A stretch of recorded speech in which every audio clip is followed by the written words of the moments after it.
A casa de detenção de São Paulo, conhecida como Carandiru, guarda histórias sinistras. Ali, durante anos e mais anos, homens usaram os fios das lâminas de facas para impor suas vontades ou resolver conflitos internos que explodiam naquele caldeirão. Hoje, vamos fazer uma viagem à casa de detenção para realizar um estudo profundo sobre as facas de cadeia. Fala galera, e aí? Estamos de volta nesse papo sobre a história do Carandiru, e toda vez que a gente fala do Carandiru aqui faz muito sucesso com a galera, e eu vou pedir para vocês compartilhar esses vídeos, tá com a gente até o final, e não esquece que a gente tá fazendo esses vídeos aqui direto para vocês, então sempre lembra de dar uma voltinha aqui, ver o que acha legal e tal, e indicar o nosso canal também para outras pessoas. Sem mais delongas, Edu, roda a vinheta.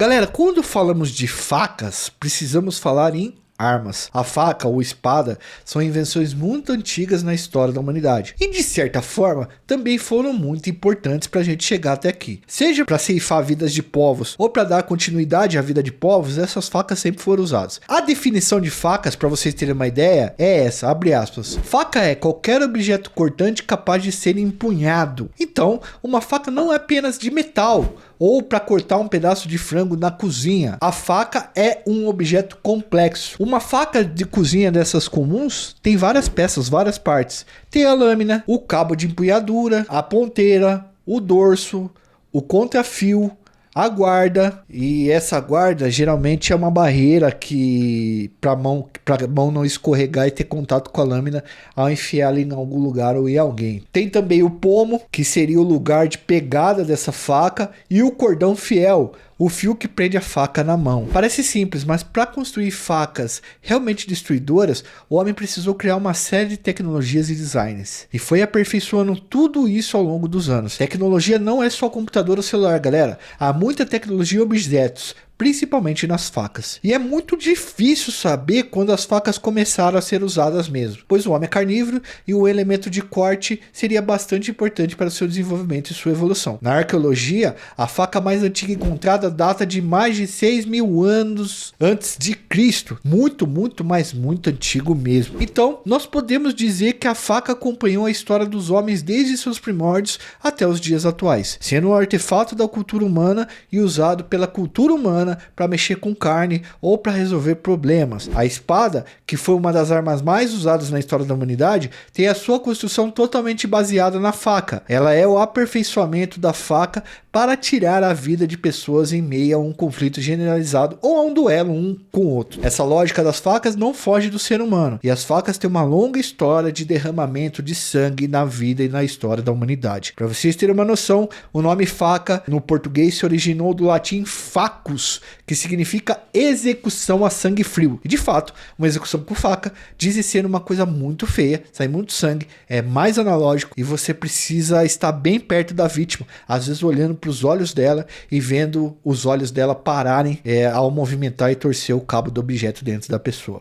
Os usos das facas nos estudos sobre violência é uma parada realmente sinistra e de arrepiar a espinha. Em países que a proibição em combate às armas de fogo são altas, as facas acabam sendo usadas como principal modo de tirar vidas. É o caso da Inglaterra. Eu vou pedir para Edu colocar na tela aí uma escultura feita pelo artista Alfred Bradley, muito interessante, tá? O cara fez um anjo com 100.000 facas confiscadas em 41 delegacias de polícia no Reino Unido. A escultura tem aproximadamente 7 metros e é assustadora.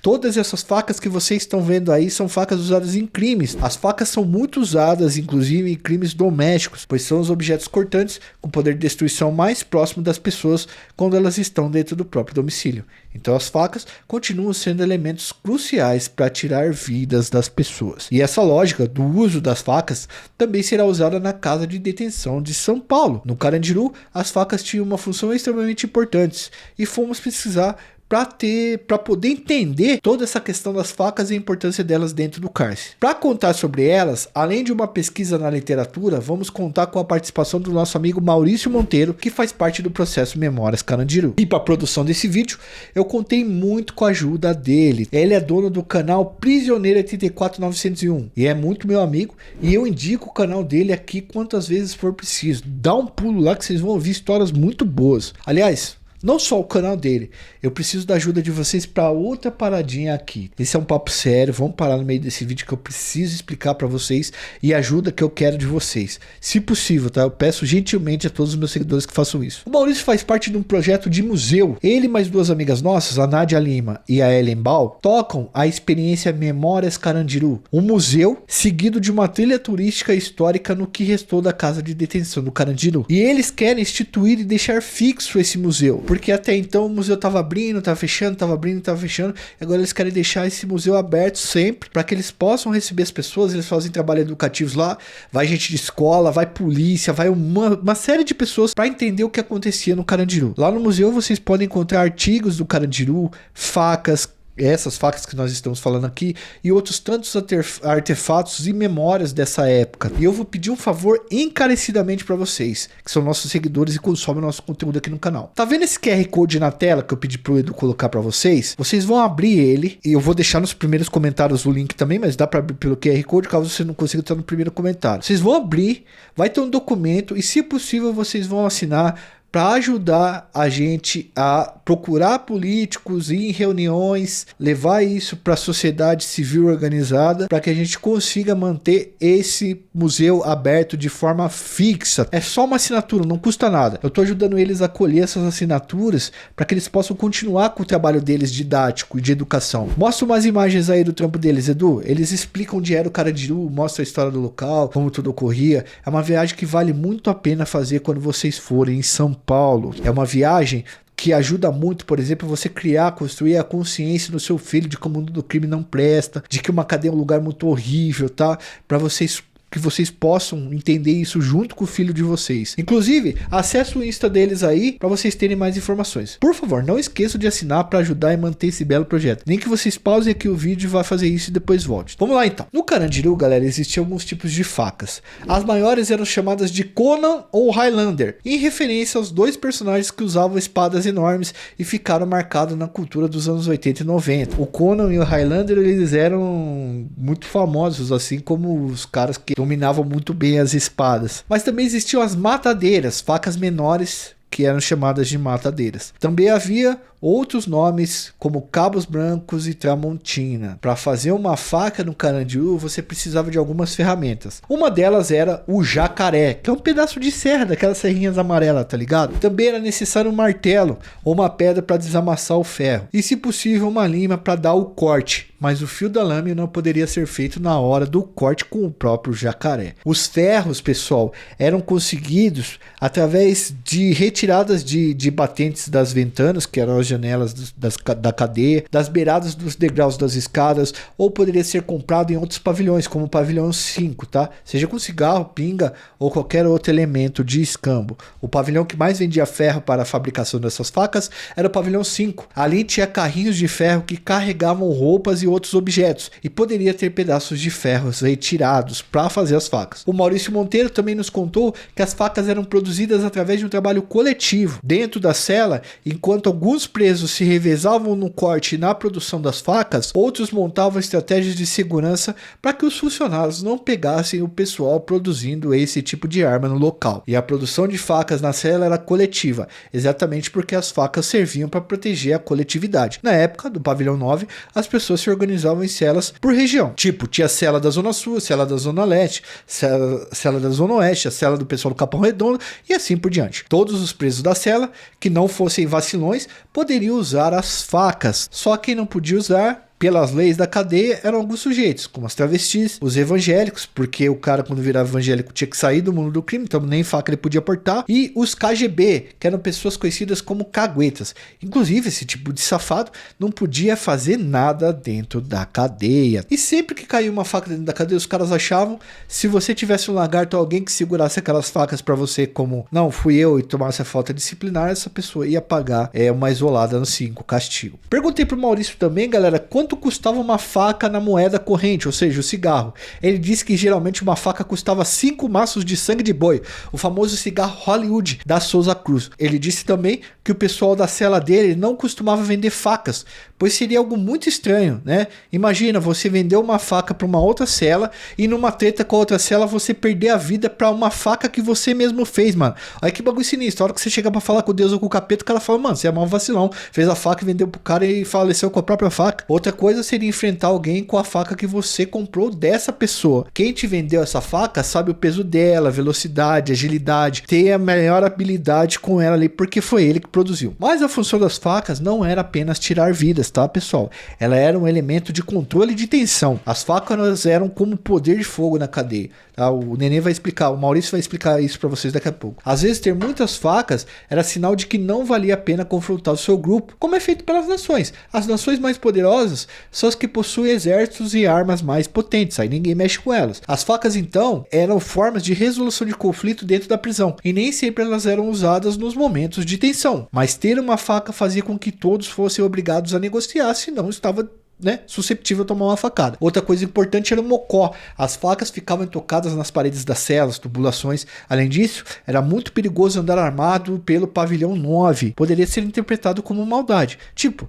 o que você tá fazendo com uma arma aqui perto da minha cela, mano? Tá loucão? Mas as facas também eram muito usadas na famosa Rua 10 ou no duchão. Duchão seria uma ducha com vários chuveiros. Esses eram espaços dentro do Carandiru que possibilitavam o combate entre os presos. A Rua 10 já foi explicada em um vídeo nosso aqui, eu vou colocar um trechinho para vocês verem. Edu, coloca o trecho aí que a gente fala da Rua 10 para explicar pro pessoal onde é que era a Rua 10. Deixa eu tentar explicar para vocês por imagem o que seria uma Rua 10. Edu, coloca a imagem da tela aí do pavilhão 9. Vamos tentar explicar para vocês a Rua 10 então. Olha o pavilhão 9, tá vendo? Todo o pavilhão, pessoal, tinha 5 andares. Veja que tem 2 corredores, ou seja, 2 galerias, uma paralela à outra. As escadas ficavam no começo dessas galerias. No final, na dobra ali que a gente tá mostrando, o funcionário demorava muito para chegar, porque ali não tinha escada. Então ele tinha que subir na escada do outro lado. E os presos tinham tempo ali naquela dobra para desenrolar os problemas à base da faca, e chamava esse lugar de Rua 10. Por quê? Com 5 andares, 2 corredores, 2 galerias em cada um, o último andar, com a soma dos 2 corredores, virava o 10.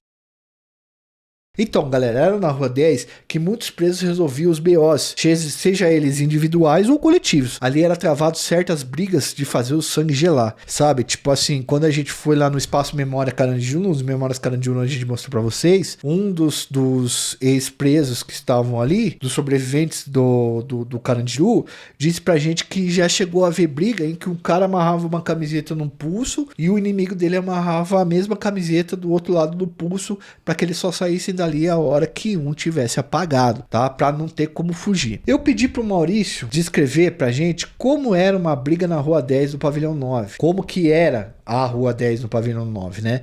E aí se liga no que ele vai contar. Salve, galera do canal Iconografia da História, aqui é Maurício Monteiro, do canal Prisioneiro 84901, mais uma vez tendo um grande prazer de estar aqui nesse canal, junto com todo esse público, né? O nosso querido professor João Paviotti, toda a sua turma, Fernandão, sócia e todo mundo, hein? Um abração para vocês.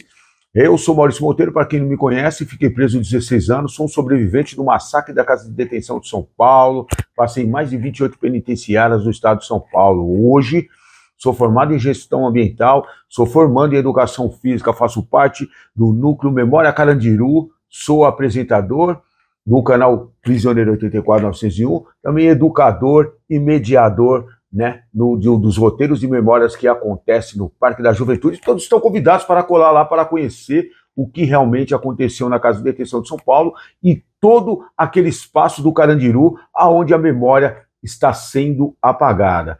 E quando a gente esquece a memória da nossa história, né, estamos fadados a cometer esses erros novamente no futuro. Hoje eu venho aqui para falar para vocês sobre aqui, ó, as Conan, as Highlander, as matadeiras, né? E já vai vir ali, mas as facas na cadeia, principalmente na Casa de Detenção de São Paulo, que estou falando em meados de 89, 90, 91 e 92, que foi a época que eu passei lá e passei em outras penitenciárias.